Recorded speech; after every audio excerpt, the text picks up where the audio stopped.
Éminence, Excellences, distingués invités, auguste assemblée. Nous voici au dernier jour des premières journées scientifiques organisées par la chaire cardinal Laurent Mosengo. Dans quelques instants, ces journées appartiendront au passé.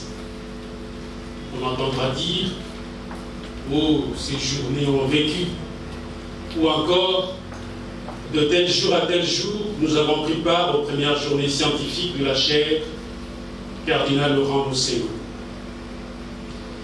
Et les commentaires iront bon train dans tous les sens sur la messe d'ouverture présidée par le cardinal et grand chancelier de la chaire le 9 mai à la paroisse Saint-Raphaël, sur le premier mot d'accueil et sur la conférence inaugurale par les recteurs de l'Université catholique du Congo, en l'absence du cardinal Laurent Buchet au dernier moment.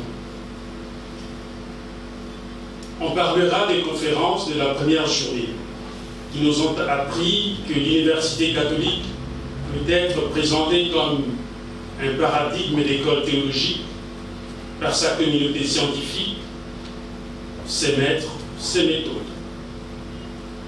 Une école qui, grâce à des maîtres experts en Bible comme Laurent Mosengo, en pastoral comme Vincent Moulago, avec un maître autodidacte comme le cardinal Malula, l'école de Kinshasa nourrit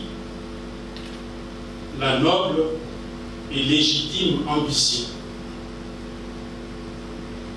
Toute proportion gardée et en dépit de la jeunesse de son histoire, de s'aligner sur les écoles d'Alexandrie ou d'Antioche. De cette première journée, on évoquera les conférences manquées sur Tarsis Chibangu pour la dogmatique ou sur Van Balen pour la morale. Et la contribution particulière de cette journée revient à l'intervention pathétique, bien qu'improvisée, du professeur-chercheur Gundu Moucheté, qui nous a fait part de son expérience académique à travers les 5 exigences d'un travail scientifique. On parlera des conférences de la deuxième journée.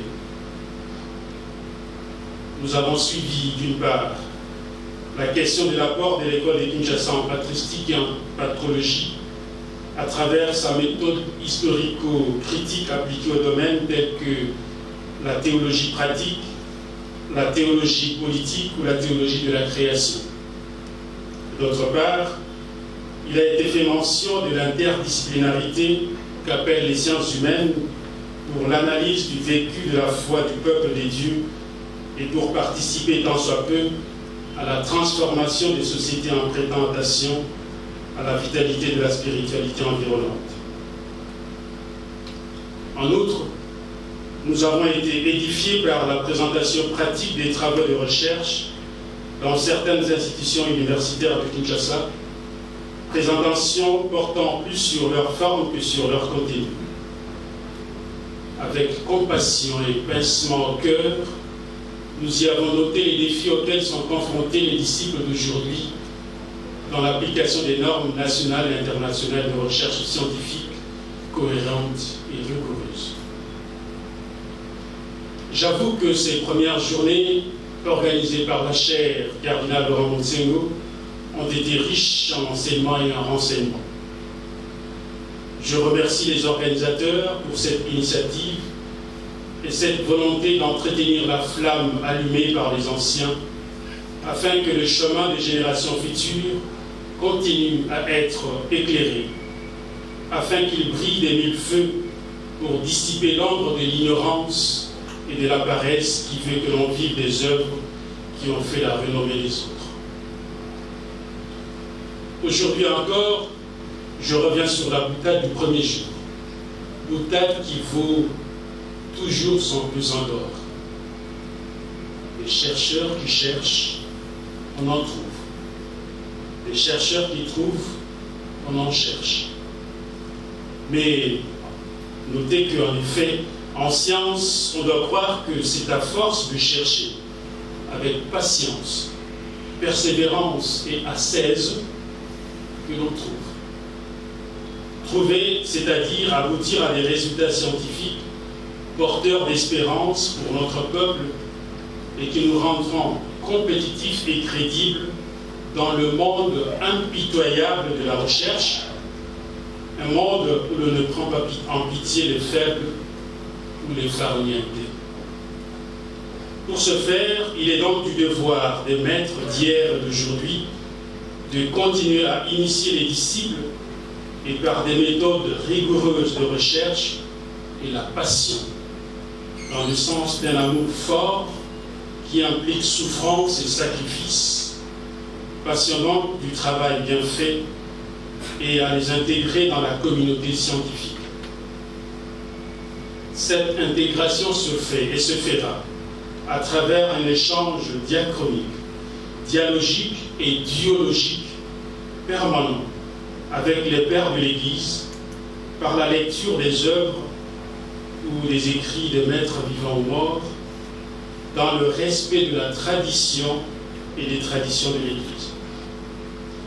Il en est ainsi et il en sera ainsi de l'école théologique de Kinshasa si elle veut atteindre ses ambitions d'être un paradigme. Théologique est mis entre parenthèses dans le souci et le souhait d'intégrer les diverses disciplines, sciences ou domaines de recherche qui doivent nécessairement constituer l'école de Kinshasa. Simultanément, c'est le devoir et le droit des disciples de se mettre avec humilité et audace à l'école des maîtres, dans la fidélité créatrice pour être toujours, chaque jour et partout, Messis in semine, un lumen super flumen, mieux encore, une lux in societate. Longue vie à la chère cardinal Laurent Motsengo. Elle demeure un aéropage de recherche où nous nous retrouverons souvent pour des dialogues et des dialogues scientifiques sur des questions sociétales en vue de contribuer à la construction d'un monde de paix et de justice où il fait bon vivre pour tous les enfants de Dieu. Je vous remercie. Merci beaucoup, Monseigneur Donant. Maintenant, nous tournons vers le Père lui-même dont la chair porte les noms